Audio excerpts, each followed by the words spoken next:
What's up, you guys? Welcome back to my channel. I'm Christine. Today we're going to be talking Sunday faves and Mays. So this is a series where I test out primarily drugstore products, but these are the products that I have been loving or not really loving for the week. Pleasantly surprised with this highlighter palette. It is from the brand Makeup Revolution. It's the Soph times Makeup Revolution highlighter palette. To be honest with you, when I saw it at first, I really wasn't interested in it, but I went on the Ulta app and I was reading the reviews, and a lot of people had nothing but good things to say about this. The time I purchased this, they were having the buy one get one 50% off. If you're looking for something that's more of like that bam in your face glow, this might not be the palette for you. This is a palette where you get more of a subtle glow, which I am also wearing today right on the high points of my cheeks. And I actually have gotten a couple of compliments what highlighter I was using, and I had mentioned it was this highlighter palette. You don't get any kickback, you don't get any fallout, which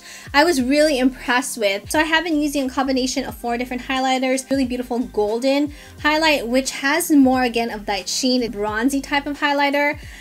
This rose gold highlighter. The very last one is more of like a duochrome because it has more of like a pink type of lilac hue to it. I'm gonna apply a bit more like right on to the high points of the cheeks, but it just gives a really beautiful glow. Super impressed with this product, the way how it performs, and also for the price point since it is very affordable. Essence Cosmetics Vibrant Shock Lip Paint in the shade called Voyeur. Doe foot applicator.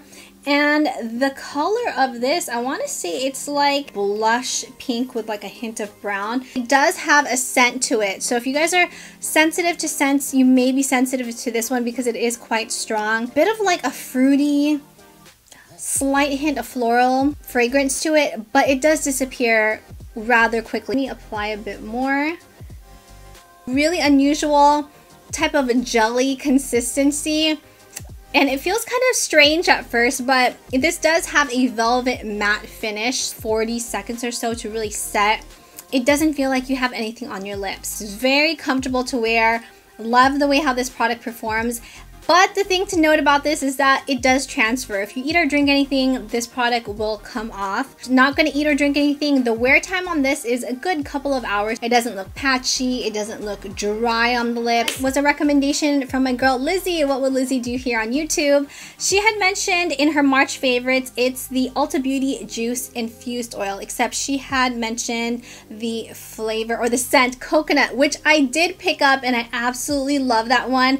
However, the strange thing is that when I purchased it, it was sealed. When I untwisted the product, it didn't have this little seal, which was really odd. I had to return it, exchange it for this one. The one that I have is Sweet Rose. To be honest with you, I'm not a fan of like rose products. Maybe not things that smell like rose because I like that scent. Products where I taste it, but with this product it doesn't bother me at all because it does disappear quite quickly. Definitely moisturizes, it hydrates my lips. It does have a bit of like a stickiness to it, but not where it's super tacky. A very big fan because it has the doe foot applicator. This makes it very accessible. You can just throw it in your purse. Really enjoying this product this week. Thank you to Lizzie for her recommendation because I will be purchasing the coconut scent when they restock at my local Ulta. Then lastly, for my yays is going to a blush, which I am also currently wearing. IT Cosmetics, it's the Bye Bye Pores blush in the shade called Sweet Cheeks. I describe the color of this blush as a mixture of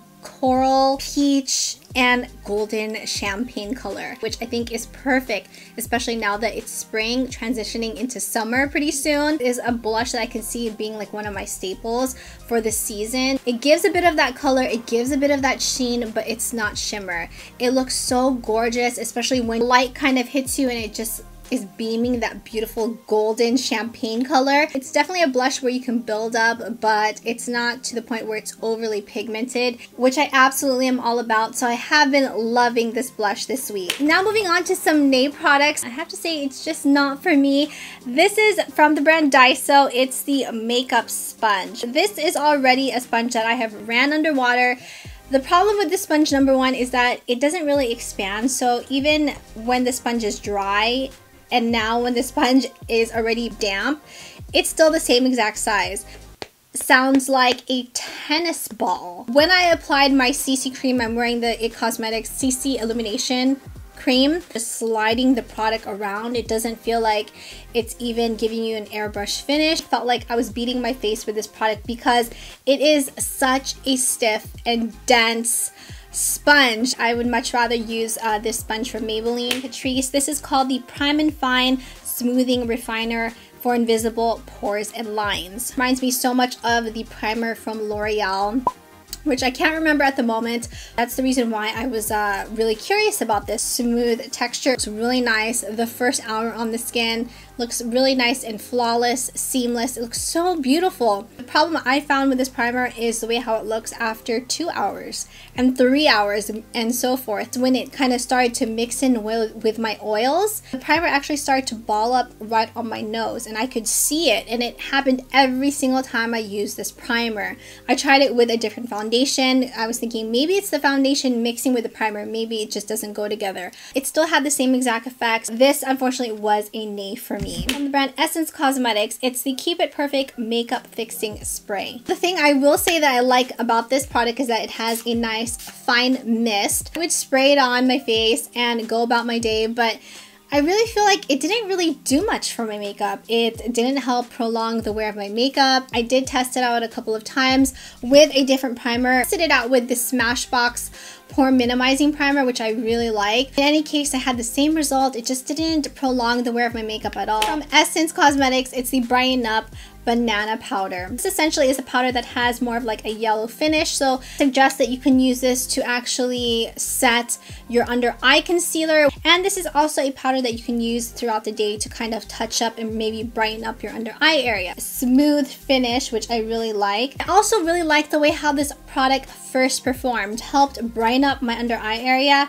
However, I did not like the way how this product looked after an hour or so. I used this product to set my under eye concealer, and when I did that, it was a hot mess because probably about 45 minutes to an hour, I remember specifically looking in the mirror, my under eye concealer creased terribly. And not only did it crease, but this powder enhanced every single little line and little crack underneath my eyes. I did use it a few times to set my under eye concealer, and I had the same exact thing happen every single time. I actually took some of my Bye Bye Pores press powder and I just went over that area. It fixed the problem. I used the regular setting powder that I use, which is the Too Faced Ethereal Setting Powder. I used that to set my under eye concealer and it was fine. That's what I have been using. I don't have a problem with it. What I decided to do was use this throughout the day to kind of help brighten up the under eye area.